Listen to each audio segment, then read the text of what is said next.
Welcome back to Sports Nation. We are going to do this show now, and we're doing it because Craig Sager was a badass. Yeah. And we can do it, and we're gonna. So here we go. Last night, fans in Memphis, I'm so sorry, but they were very, very disappointed because the Cavs chose to sit LeBron James, Kyrie Irving. Not just sit them, they didn't even make the trip, and Kevin Love. In fact, Cleveland lost this thing. They were down by 20 at one point. Here's Ty Lue responding to the criticism of sitting those dudes. Guys send their guys out every night, but when the Cavs do it, when LeBron does it, it's something different. So, but I understand too, because, these people are waiting to see LeBron play. They wait for this moment, this opportunity, and, when he doesn't play, the best player in the world doesn't play, it's tough on the fans because, and it's close to Christmas, so a lot of it was Christmas presents and Christmas gifts. But, it wasn't nothing intentional. Like I said, it was just circumstance. And sorry to the fans that didn't get a chance to see him play. But, when it is LeBron sitting out, it is a bigger deal. There were some posters. People were not happy, Max. Is that a big problem? Yes, but I don't know how you legislated out of the game. You're asking players and coaches in the middle of a season to put their business hats on and make business interests, put them ahead of competitive interests. This was smart of the Cavs to do. It was smart to rest their guys. It was smart to do it on the road. You're serving the Cleveland fans. And even if you're Memphis, if you root for the Memphis Grizzlies, you didn't have to face LeBron. You got to win the game. You're heading for the playoffs. You'd like to win that game, right? The only people who really get the short end here are the LeBron fans in the Memphis area. But, of everyone who could suffer, I guess, sorry, guys, it's you. Yeah, you imagine that, tracking the Memphis fans that's actually really rooting for LeBron. There were a couple. Yeah, that's interesting. There. But I just want to speak to the fans, and I'm like, can you guys read? Y'all dumb. The team on the ticket, it doesn't say the Cleveland LeBrons. It says the Cleveland Cavaliers. So guess what? When you go there, the Cavaliers have reasons why they can rest players. It could be because of injury, because of fatigue, or the best reason of all, because I want to. And that's the answer right there. So the NBA is laughing. They're not incentivized to change it. In fairness, I don't want to be piling on the Cavs because LaMarcus Aldridge sat out last night, although the Spurs did win. And Boogie Cousins sat out. Yeah, right.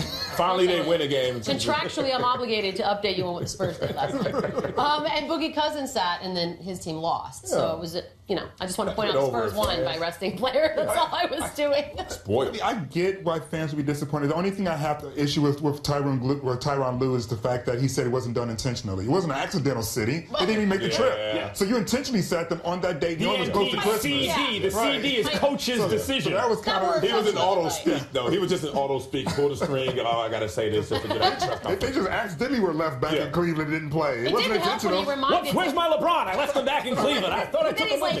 Sorry, some of that was a Christmas present to people. I was like, oh, you don't have to add that. That actually hurts more. It's like a reminder that was my only Christmas present. By the way, Max is here. Yay! Speaking of give a damn. You should bench him. Wish he didn't play today. All right, so this is a game that not a lot of people probably cared about. However, Larry Nance Jr. delivered that on one Brook Lopez, and people lost their minds. On the court, in the stands, in your couch, everywhere. Larry Nance, his face is fantastic. The media went crazy. By the way, immediately, Damian Lillard called it the dunk of the year. Okay, Dollar. The always funny Shea Serrano tweeted. And he touched the rim, Max. He hit the rim with that. Yeah, that's a Blake Griffin dunk, except he dunked it. He dunked it. He actually put it hilarious. through the basket. Robin Lopez. Is it? Okay, so we're only, what, 20-something games in? 25? Yeah. Dunk of the year? Yeah, of course. Name another dunk this year. That's the best one. Does Blake Griffin still play basketball? That's the best Does one. Zach LaVine still play basketball? Do you watch every single game? And to make a real sports point, by the way, to make a real sports point, I'm not sure if that's good or bad for Larry Nance if he's just becomes known as a dunker because he's one of the most important pieces on that young Lakers team. He does all the dirty work. Yeah, that's true. But you both are wrong. It's not the dunk of the year. It's number 2. But the dunk of the year still belongs to one Russell Westbrook against the Houston Rockets, and this is why. This is why. There are 3 criteria to be the dunk of the year. Number 1, excitement level. Number 2, impact on the game. And number 3, who you dunk on and where. About the impact on the game. Yes, impact on the game. That was a game-sealing dunk. Yeah. That's the reason why that is dunk of the year. That's such a nerd point, though. That is such a nerd point. Nerd me nerd. Larry Nance's dunk was in the 3rd quarter of a game they lost by 10. That dunk sealed a win. That's why it's Did the your dunk of the eyeballs year. see that Larry Nance dunk? I didn't- You're supposed to look forward. Let's see, LZ. There you go. Max, I Did you not see say the dunk? It wasn't nice. I didn't No, we say have it to wasn't pretend we're nice. not looking at You each said other. Dunk Okay, of now the we year. can. You said dunk of the year. Yes. You said dunk of the Yes. year. I said it was really, really nice. It was really nice. It was a better dunk, LZ. But no. It was a no. better dunk. The context wasn't greater, 6'3". but it was a better dunk. Russell Westbrook is 6'3". Just watch. Let's Look take it at again. foul. Just take it all in. What are you, scientifically breaking this Who did he down? dunk on? He dunked on Brook Lopez. Yeah. Yes, Brook A Lopez. 7-footer. No, it's Brook Lopez. It's Brook It's Lopez. still He's a 8-7-footer. 5'10" 7-footer. That dude ain't got What are you no in a height. chat room somewhere? No, I'm Stop just breaking telling this you. down scientifically. Did you see that dunk? Which team gives up the most points in the NBA? Those Brooklyn Nets. Everybody's dunking on them like that. You know why? Because no one's afraid of Brook Lopez in the middle. LZ. Wait, can I That's ask the you reason this? why LZ, what it's dunk number looked better? 2. What dunk looked better? Russell Westbrook. No, you're being Left contrarian. hand. Now you just arguing. You just forgot. I was You arguing just because had you're arguing. forgotten. You weren't even thinking. You Did were going to Russell dunk it. Westbrook apologize? Because Nance apologized. Nance apologized. Drop the to Brook mic! Lopez. At least it seemed like he did. And I Beats don't dropped know the when mic. I saw this last. Yeah, I'm sorry. I'm sorry, man. I'm so That sorry. makes it worse. Yeah, your life is ruined. I'm sorry. I didn't mean to do that Well, to you see, forever. this is exactly why Coach Walton called his team That's the soft best at the end of the game. Because of stuff like that. You don't apologize if you kill somebody. You just say, and you rest in peace. That's what happened. You rest in No, peace. that's No. You really actually good. do apologize. No. We do it all the time. Look, it's not usually after such a big highlight, but when you get the result you want, but it's at the expense of him, you do come back to him and say, my bad, big dog. I had to do it to you. That's what this is. He's like, I had to do it to you. I'm sorry for you. LZ, we're but I had sorry. to do it to you. We are sorry on this one. As the only person who can still touch the rim, I would take the. you. Still? Yes, Oh, that's right. hold I on. said it. Still touch the rim. What? 39 I would and a half say- inch vert. Combines, baby. You roast. What are the Come on. combines? What are you, Al Bunker? Ah, what's Okay, that? let's, Like 40 years ago. before you break an ankle, let's do some football. You got it, dog. You got it. Nothing. You must have left it. Steelers face the Bengals. Now I like to touch the remember, rim one time in my life. Le'Veon Bell's faced Cincinnati. He did Work on the suffer net. season-ending knee injuries. Last year's injury came courtesy of one Vontaze Burfict and as viewed by many Steelers as a very dirty play. But Bell has said the following: I'm pretty sure they're going to do whatever they got to try to get me off the field. I'm obviously not going to let it happen a third time. I'm going to be prepared for everything. Why even put this juju in the universe, Marcellus? Juju on the beat. Like, why are you doing that? Why are you doing this? Because one, you're trying to use the reverse psychology and say, okay, you're in my head, but now I'm going to use you in my head as inspiration to bring it back to you. What he's talking about is being alert versus full alertness. And there's a difference. I think most people out there know when you're reversing a car. There's one thing to go in reverse, and there's another thing to turn the radio off and then go in reverse because you got to focus on it.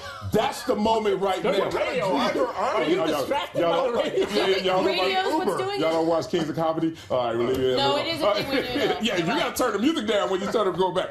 This is what he's saying. All of that stuff, when I run out of bounds, when I get back up, when I stiff arm you, I am paying attention to every moment because I don't want that same result. It's pretty neat. Looks like he's just saying they're dirty. No. Well, but that's what it feels like. They And they are. saying that. No. Yeah. No, he's not saying it dirty. He's saying, You don't think he's I not got to saying it off the protect field? myself. No, you know what he's saying? at all He's saying like what Tom Coughlin said, like injury is a state of mind, right? Like staying healthy is a state, but it's not. It's a state of your body, actually. And I don't know how I don't care how determined you are to not get hurt. You know, if the impact is such that you are hurt, there's nothing your mind can do about it. Something's going to break. I just wouldn't was going to mention get it. hurt against the Lions, but nah, I'm not going to get hurt against that team. Yeah, I wouldn't have put it out there. You wouldn't put it I out wouldn't there? have even I wouldn't have made the words happen. Why? Just putting the What energy are you out believing there. in? Like voodoo or a jinx? Like if I say it, it's Probably. going to come to fruition? That's not how it works in the NFL. That's exactly how it works. No, it's not. That's Who amongst the both of us knows? I think I know how the NFL Yeah, works. from the couch, Thank it you very certainly much. seems that it works that way. Yes. Oh, don't say it. Straight Whoopi Goldberg. Until you do right by me. Don't say it out loud. You didn't know my Kings of Comedy reference. I We ain't will talking to be y'all. right back after the break. Also, when you're looking at an address, you turn the volume Turn the up. volume down. Welcome to Sports Nation. Today we were expecting to do a fun show for you, but that's not possible because as we were getting ready to come out here, we learned the news that Craig Sager has died at the age of 65. We all knew it was coming, but that doesn't make today any easier to deal with. Y'all go. Sorry.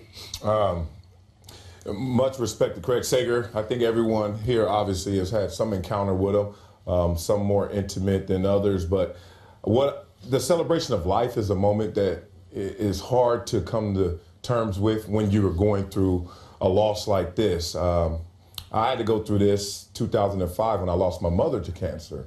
It wasn't a long battle, and it makes it no easier whether it's long or short. That loss, that moment when you realize that life will go forward without someone you love so dearly. And his impact is global in terms of his heart, his energy, his dedication to his craft, to his job, to his family. He was able to do all those things despite going through, obviously, dire times. Just respect to him and his family, and everyone's affected by this. I noticed that when we got the news, I thought I was coming on today. We're going to have a good time and By the way, like old Nance is times. here. Yeah. Oh yeah. That's a thing. When the news broke, I think that a testament, a tribute to Craig Sager is that everyone was like, "Wow, that really sucks." I mean, Yeah. everyone was universally. You never heard a bad word said about him in the industry. But if you wanted to know, and if you want to know who knew him personally, and I did not. Just look at who's weeping today, because everyone in this building who knew him personally is weeping right now. Yeah. I think what was amazing about Craig was he was dealing with what is the absolute worst thing that a human has to deal with in cancer.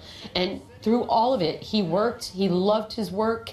You couldn't wipe that smile off of his face. His family is amazing. They've been through so much. I hope today they can at least find peace and that he is out of pain.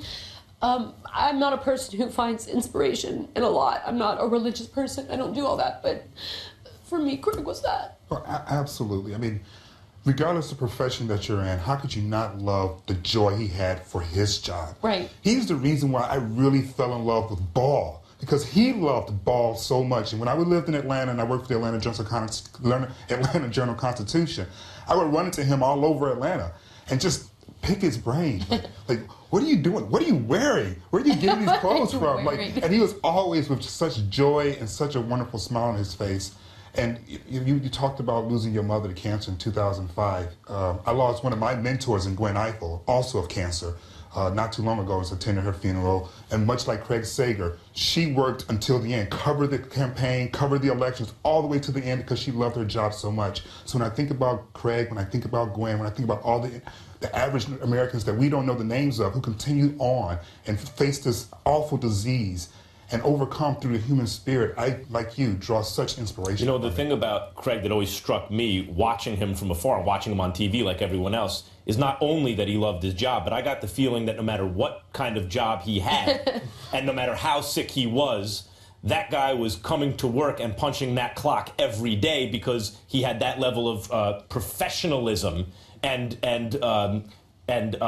felt that level of responsibility to his job and to his craft. And he's absolutely an inspiration today. I love people who you just look at them and they're happy, and that makes you happy. And not everybody that does this for a living has that, but he had it in spades. And so you couldn't help. I mean, I don't even care if you didn't like basketball or you didn't know what was going on or who the people were.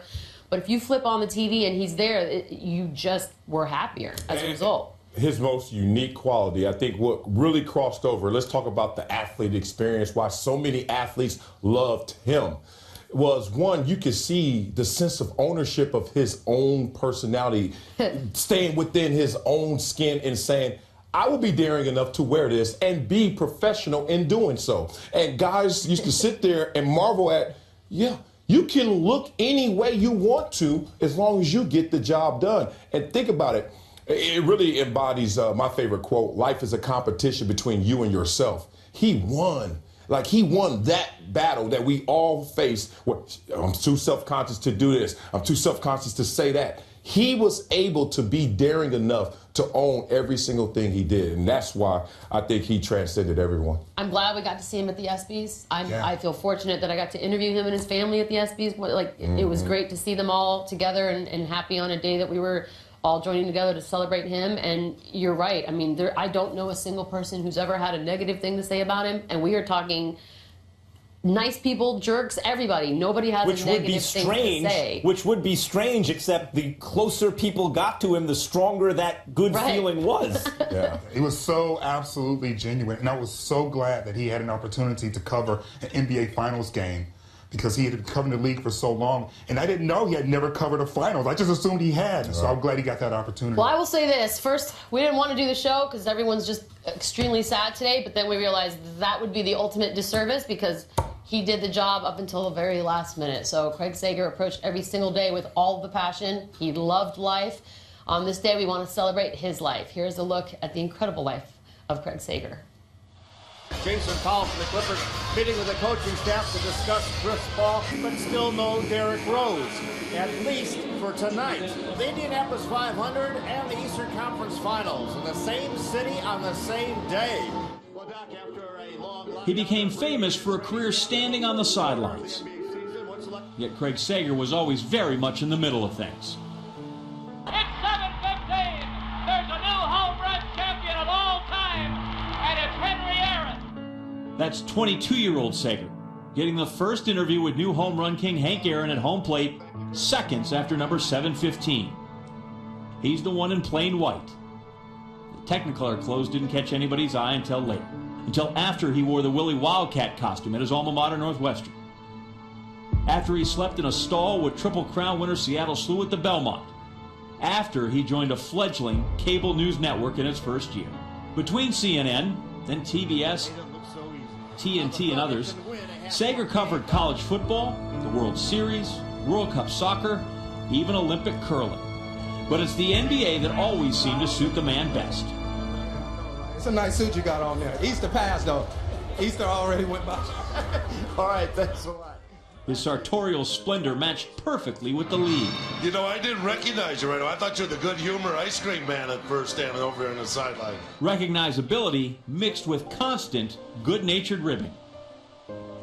You take this and you burn it. There's not any part I can keep? No, nothing. So when you get done with this, you should be butt naked.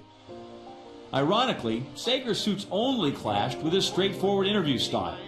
And with Spurs coach Greg Popovich as his foil, the between quarters Q&A became first-rate TV. How can you be that professional in a suit that looks like that? What was the key? I think they were looking at your suit.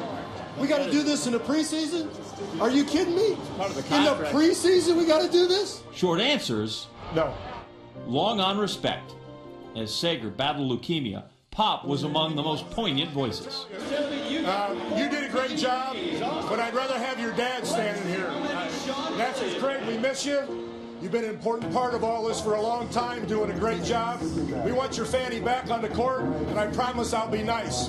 Get back here. Well, yes and no. I got to honestly tell you, this is the first time I've enjoyed doing this ridiculous interview we're required to do, and it's because you're here and you're back with us. Welcome back, baby. Well, thank you very much. I lay in the hospital for months hoping to do this again. Now ask me a couple of inane questions. The question Sager never asked, why me? He fought his disease with an attitude positively plaid and paisley, pastel and polka dot. The recipient of the Jimmy V Award for Perseverance, Craig Sager. Whatever I might have imagined a terminal diagnosis would do to my spirit, it summoned quite the opposite. The greatest appreciation for life itself. Sager's impassioned ESPY speech came shortly after he worked, remarkably, his first ever NBA Finals game. How in the hell you go 30-plus years without getting a finals game? That don't make no sense. But I'm happy to see you, man. Much love and respect. The finals both new and familiar. Sager with his guys, who were always there for him.